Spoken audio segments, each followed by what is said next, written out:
primeiramente, sentimos-nos honrados e antes de fazermos a gravação deste vídeo, eu quero orar, porque ele é uma resposta ao solo brasileiro, referente ao que Deus fez na minha vida, e destina-se exclusivamente à igreja brasileira e uma alerta quanto à igreja acerca da maçonaria, tendo em vista eu cursar o 33º grau do escopo maçônico, fazer parte como relator da Confederação de Maçonaria Simbólica do Brasil e também exercer a função da Guarda dos Selos por mais de 10 anos ininterruptos, que é o serviço reservado da ordem.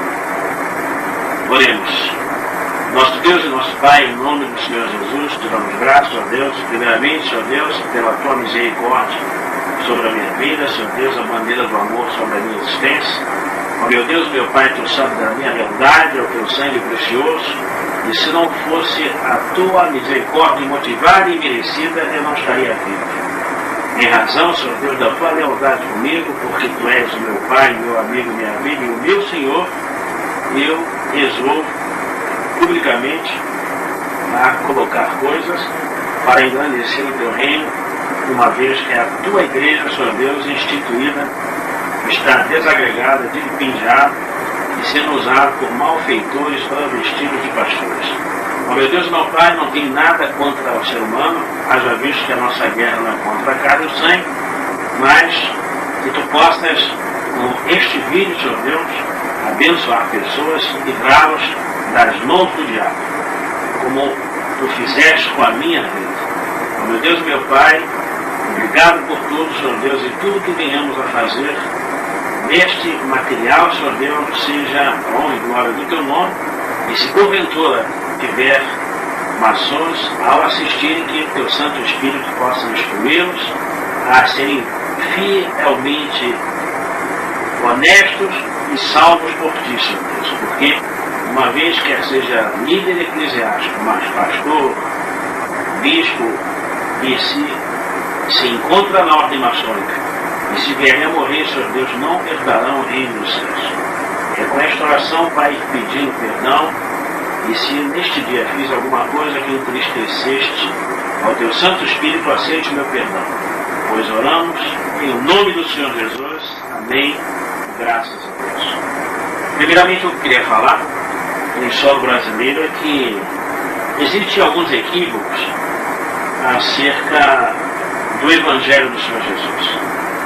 Em dado momento da praticidade bíblica, Paulo apóstolo, o apóstolo dos gentios, ao reconhecer a dignidade literalmente de Timóteo, ele requer de Timóteo um apostolado. Ele diz: Timóteo, reconheço que Deus é contigo, porém eu, Paulo, deixarei contigo uma boa nova.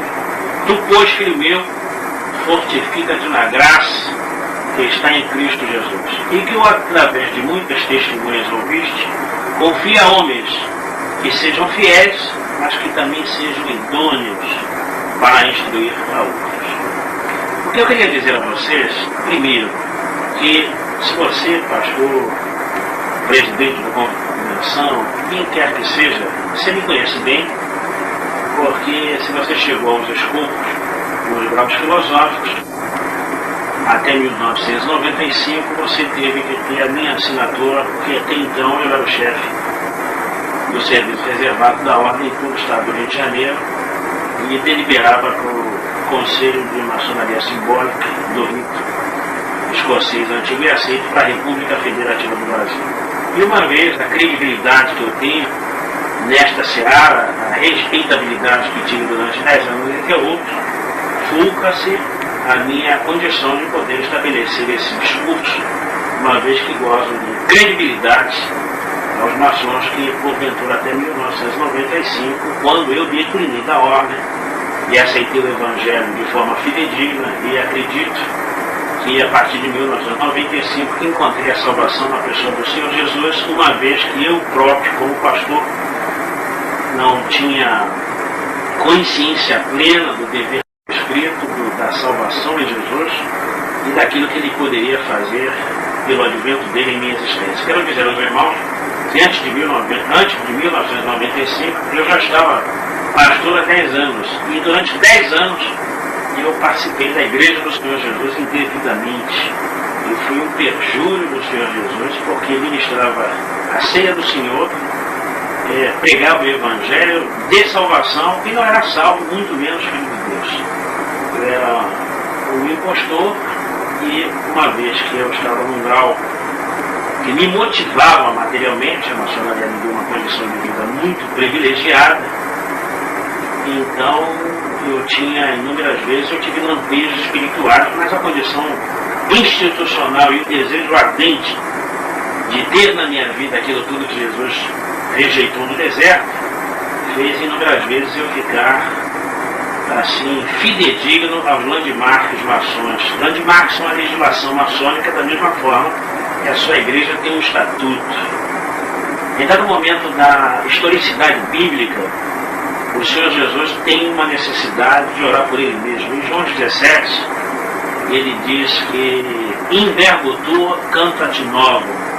A tua palavra é um cântico novo. O próprio Senhor Jesus tem necessidade de orar por ele mesmo. Ele diz lá em João 17, santifica-os na verdade, a tua palavra é a verdade. E em dado momento desta realidade, ele fez um jejum de 40 dias e noites no deserto.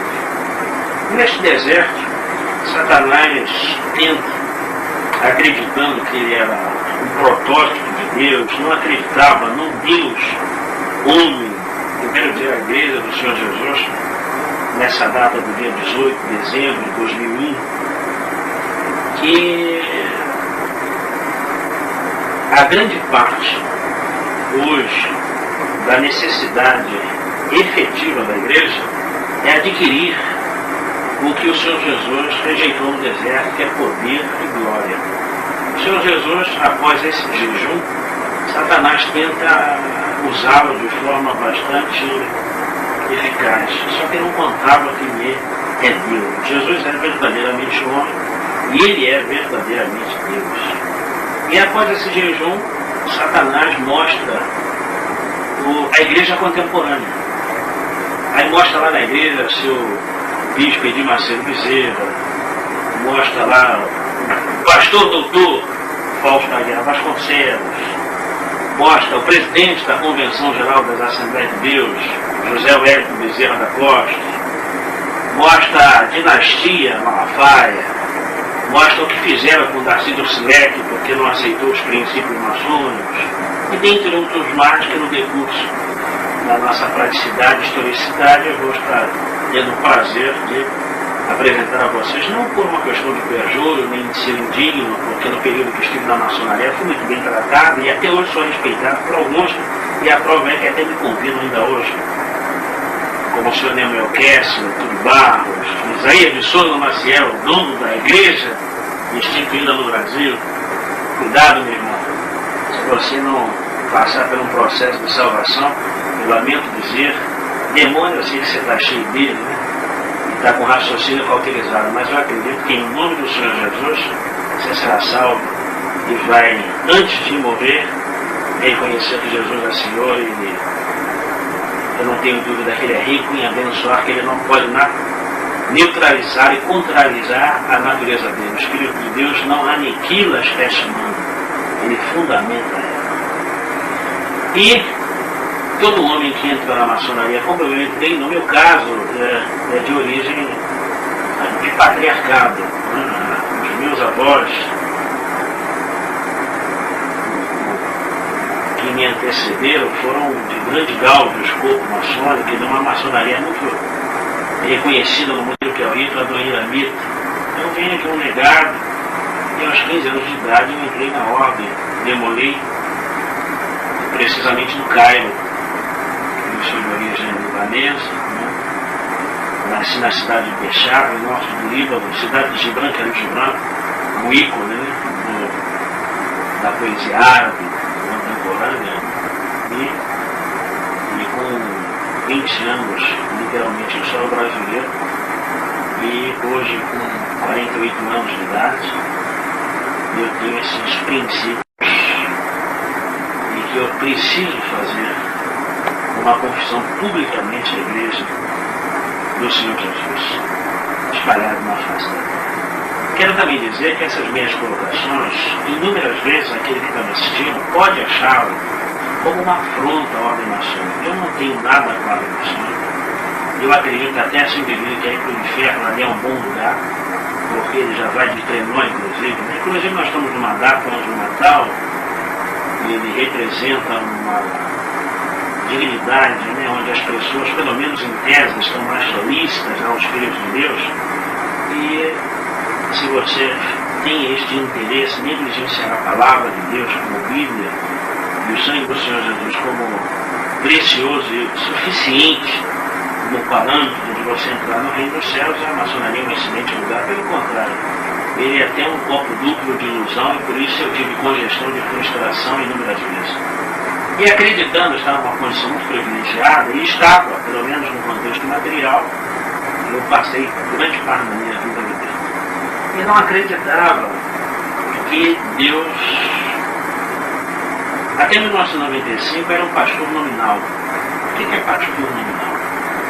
Insuflado pelo gado, pela jactância, né? Você tem um público socialmente, psicologicamente, solícito ao seu falar, porque falamos e pregamos em nome de Jesus. Então nós temos uma sociedade organizada onde o Senhor Jesus as elegeu.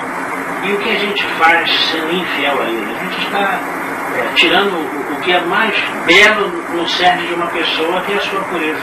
Todas as vezes que eu, como pastor, eu lembro deste passado, por isso a razão de fazer esta denúncia, não é porque eu me sinto inúmeras vezes bastante entristecido, porque eu fui um agente de Satanás a iludir muita gente.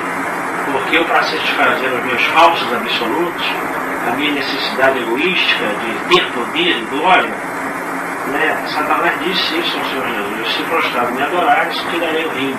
E a igreja contemporânea prova isso, porque naquela época Satanás mostrou a ele todas as lideranças evangélicas que nós temos no solo brasileiro. Haroldo Oliveira, Francisco Silva, o deputado, daqui a pouco eu lembro o nome dele, que fazia a caravana do amor. Daqui a pouco eu lembro o nome dele, mas vocês sabem com o que eu estou falando, o esposo da Maína. E esses donos das rádios todas evangélicas em solo brasileiro, todos eles, que vocês imaginarem, tudo que existe na imprensa evangélica, quer seja escrita, falada, televisada e radiofônica, é de predominância de maçons, eles mandam na igreja. Aí você vai falar assim: mas como Deus permite isso? Ora, como permitiu a minha desobediência e decisões. Se eu não tivesse o amor da minha esposa, orações e jejum, eu não poderia estar fora desse contexto. O que me fez deixar a ordem foi que, em dado momento, 1995, precisamente na data que é considerada a independência do Brasil, 7 de setembro, eu estaria representando o grão-mestre José Coelho no trono de Dom Pedro, na Rua do Lavradio, numa loja do Grande Oriente do estado do Rio de Janeiro. E a mensagem seria minha.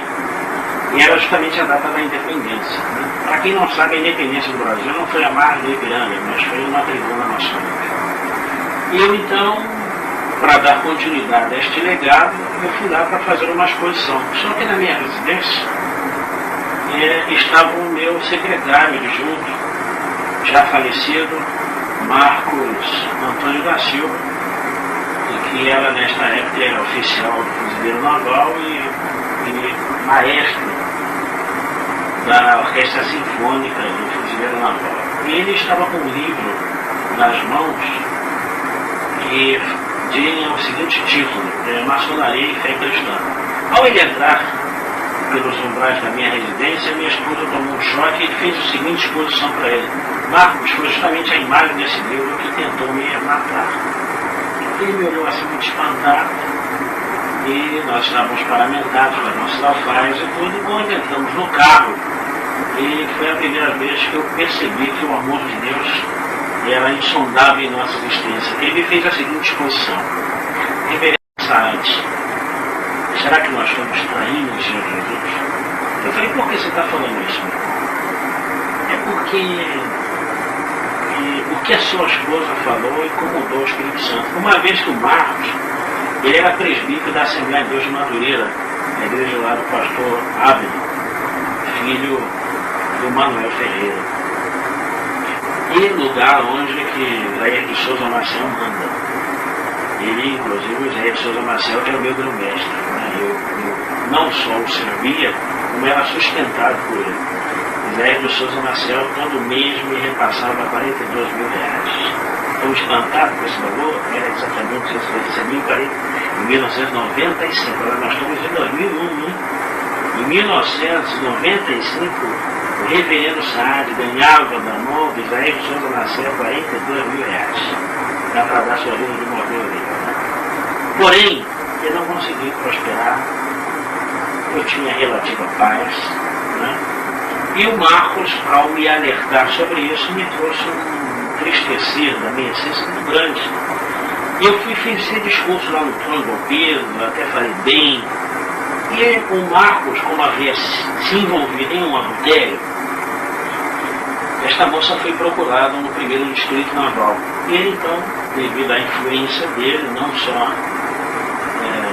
institucional, porque ele era oficial, mas também a ordem maçônica, nós fizemos um documento ao primeiro distrito naval e o almirante então fez a transferência dele para a Vitória. Né?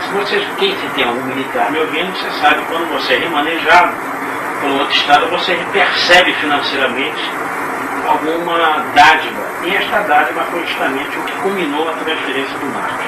O Marcos era casado com uma mulher e tinha 2 filhos menores, um menino de 4 anos e um recém-chegado com 6 meses. E nesta oportunidade, nos anos 95, o automóvel Monza Tubarão, que tinha uma frente que foi considerado Monza Tubarão, era um carro de momento. Ele então, com esse dinheiro, ele comprou um carro desse. E ele, muito vaidoso, na terça-feira foi na minha residência. E estava muito feliz, porque com o dinheiro da movimentação ele comprou um carro zero e iria à Vitória naquela mesma noite, era por volta de 22 horas, onde ele ia conhecer a nova residência. Para meu lamento, para minha tristeza, o Marcos e a esposa foi nesta viagem, não teve retorno, porque no transcurso ele sofreu um acidente e veio a culminar com a morte dele e dos filhos menores. Eu não sei se o Marcos teve tempo hábil de se arrepender como eu tive esse livramento de Deus. E como o Senhor Jesus merece a minha vida, eu então justifico a minha inicial em estar fazendo essa gravação para alertar as pessoas, porque de todos os princípios institucionais, quer secretos ou religiosos, quer seja de esoterismo, a gente está preocupado com uso e costume, usar saia, ensinaram-me que é pecado beber, fumar, bailar, mas não é pecado manter o povo analfabeto, com insanidade comportamental, sem princípio de cidadania. As nossas igrejas se tornaram uma insanidade, esse é o nome das nossas igrejas, porque a liderança, sem escrúpulo, fizeram da sua inação, da sua ausência de critérios, até de pundonor humano, que se fazem pastor homem, hoje mas nem se sabe se são homens, né? Então a igreja virou um comércio, né? Uma coisa de muito lucro. Haja visto que em cada esquina hoje você tem uma denominação a proliferar e, coitado das ovelhas sequiosas de salvação, de paz, perdem a referência. Domingo você vai limpar emprego, condição, e uma vez que saí da ordem, eles não só me disseram que fechariam as portas, mas que me matariam. Né? Você não vai viver uma semana. E louvo a Deus que nós estamos 18 de dezembro de 2001, já vivo, e pregando o Evangelho. Hoje eu presido a missão evangélica da Vitória no Brasil Livre, sou presidente também da Liga Anti-Inflamação das Comunidades Árabes do Estado do Rio de Janeiro, e graças a Deus inúmeras pessoas sabem que o meu discurso é muito atípico. Eu não negocio com o diabo e não negocio com o pastor que é maçom. Mas o que eu vou fazer Que tipo de contribuição posso dar à igreja, uma vez que todas as lideranças no país são maçons? O que eu posso fazer? Orar por esses homens ou deixar nascer a ira árabe e ofendê-los ou jogar pedra a eles como é a cultura palestina?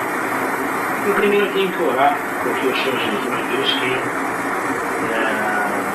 que eles carecem de conhecimento. Mas não carecem de conhecimento, são pastores, não são leigos. E agora? Como é que a igreja sai dessa? Como é que você, como servo de Deus, vai identificar se é maçom ou não? Se nas leis maçônicas você tem que legar até a morte se for perguntado quem é. Como é que você sai dessa? Meu irmão, minha irmã, muito simples. Orando, jejuando.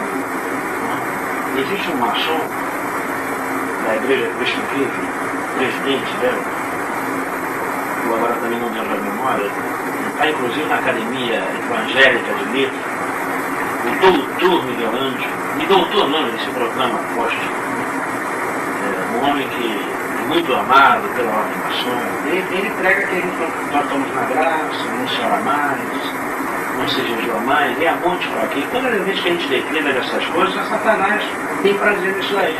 Vocês querem saber onde está Satanás hoje? Na mente das pessoas e dentro da igreja evangélica. E onde está a mentira, está no exército de Satanás. Eu vivi uma mentira muito grande. Não é que eu menti a vocês, não.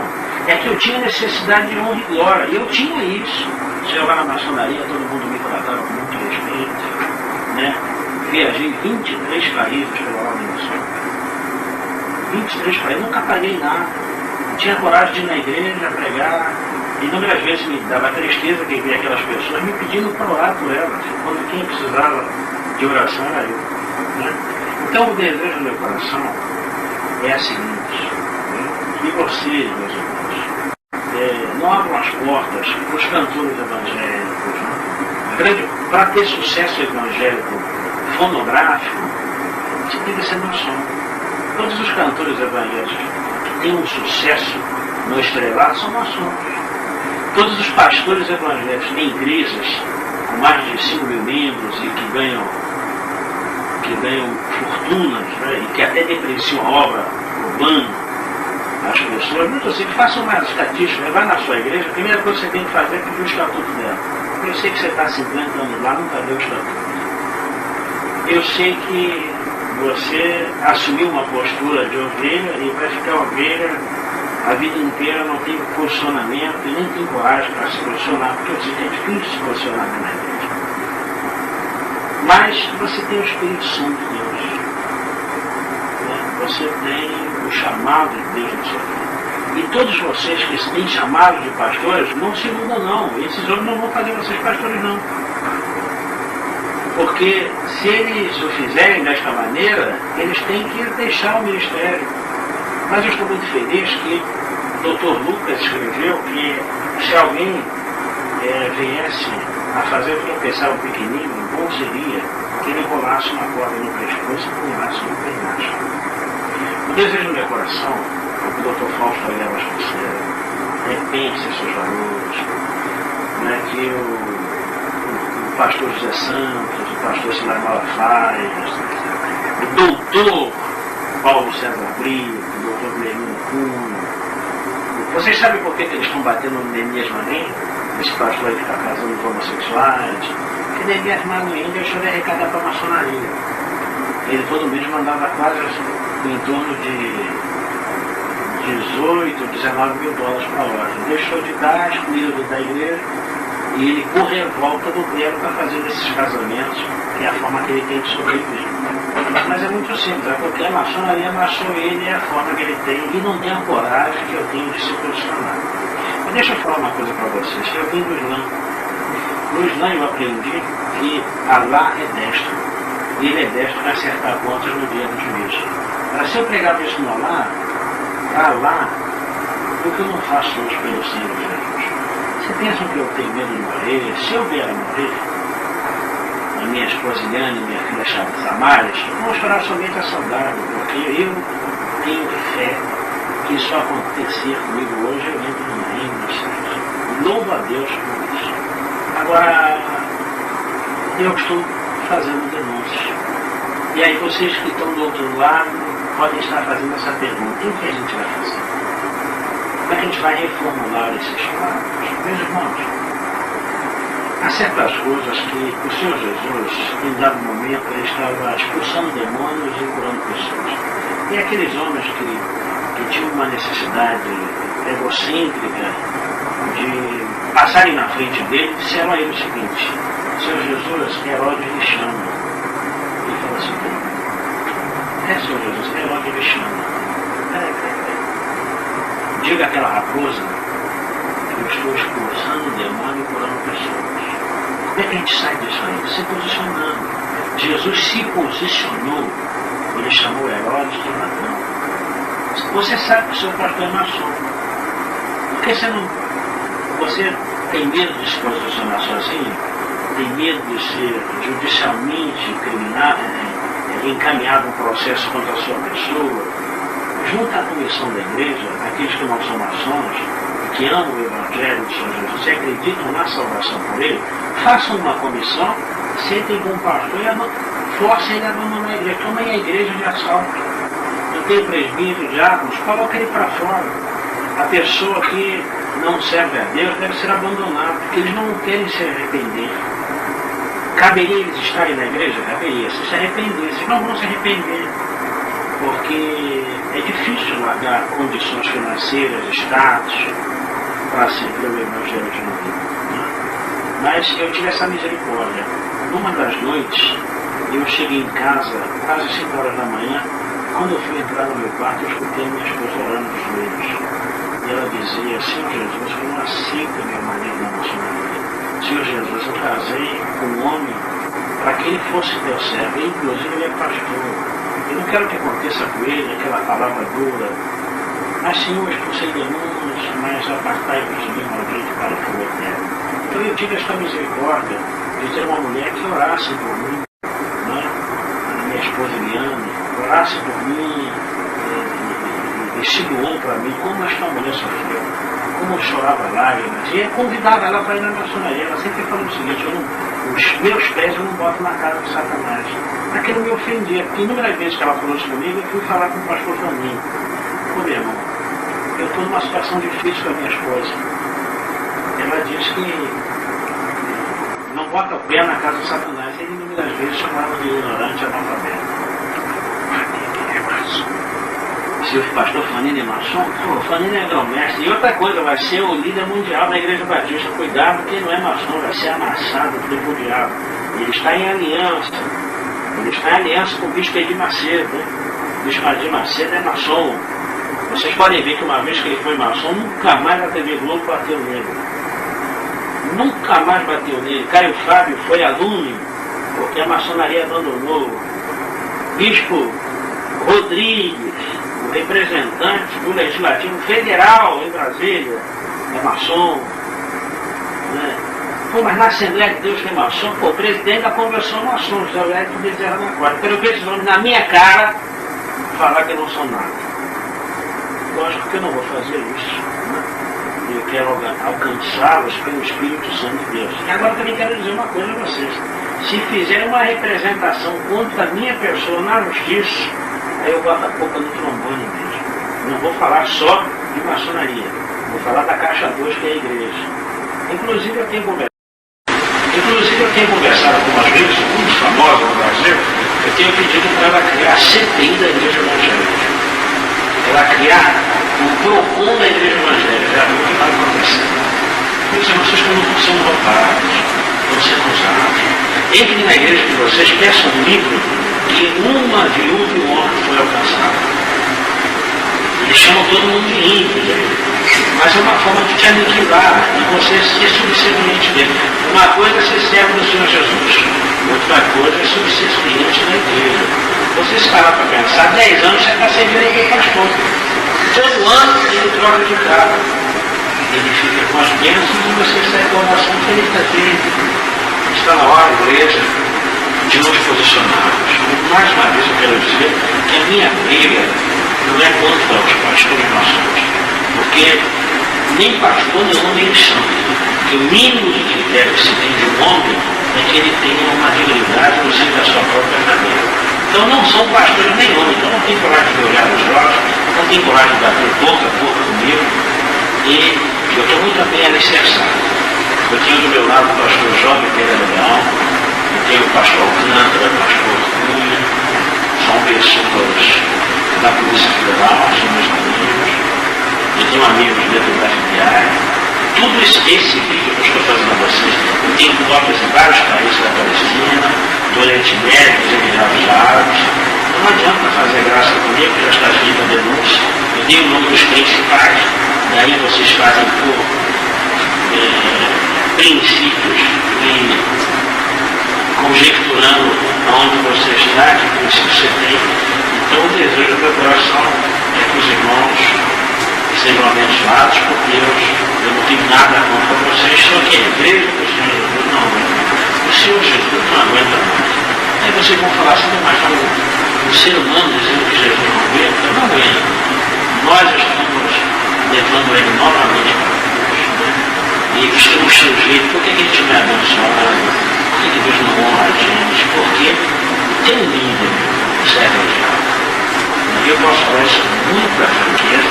Todos esses líderes me conhecem muito bem e eu uso eles me demitindo. Eu, em espírito e verdade, eu quero abençoá-los e todos aqueles que de alguma maneira assistirem esta fita sejam abençoados em nome do Senhor Jesus. E até uma. Agora, meus irmãos, eu dando continuidade àquilo que eu te fiz como inicial, eu agora vou dar aos irmãos as refutações bíblicas segundo a palavra. No livro de Oséias, capítulo 4, versículo 6, diz o seguinte: o meu povo está sendo destruído, porque lhe falta o conhecimento, porque tu, pastor, rejeitaste o conhecimento